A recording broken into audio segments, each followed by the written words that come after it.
11 بجې ما ورته وویل حصار ته قسم دې چې ما ورته وویل راوړه ما فون ورسته اول دا ده راته وویل ویل بھائی هغه عصمت دوی مهندي راځي آصف دوی ګل فاروق دوی ګل راځي دته مې راځي बिस्मिल्लाह रहमान रहीम।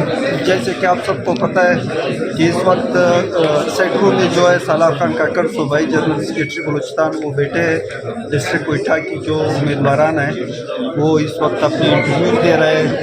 ये इन लोगों के लिए पैगाम है जो कह रहा था कि तरीक़ी साहब को जो है उम्मीदवार नहीं मिलेंगे। आज अल्हम्दुलिल्लाह 9 अरसों पर जो है सबसे ज्यादा उम्मीदवारों ने कागजात की नामजदगी जो है वो जमा किया है। और ये भी हम आपको बता रहे हैं कि इस बार जो है तरीक़ी साहब से जो लड़ेगा वो इलेक्टेबल नहीं होगा, कोई सरदार नवाब नहीं होगा।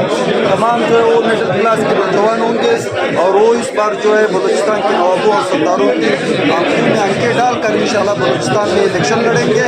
हम इन पीडीएम वालों को बताना चाहते हैं कि जिस तरह आज उन्होंने सेनेट से बिल पास किया 8 फरवरी का कि इलेक्शन मुलतवी हो, तो हम इनको भागने नहीं देंगे। उनको कहना चाहते हैं कि आप आ जाए मैदान में इलेक्शन लड़ेंगे, ये एक जमहूरी अमल है। तो आखिर में एक बार फिर मैं अपने कोयटा डिस्ट्रिक्ट के नौजवानों का शुक्रिया अदा करता हूँ कि वो जमहूरी तरीके से अपने उम्मीदवारों का जो है वो इंतखाब करेंगे।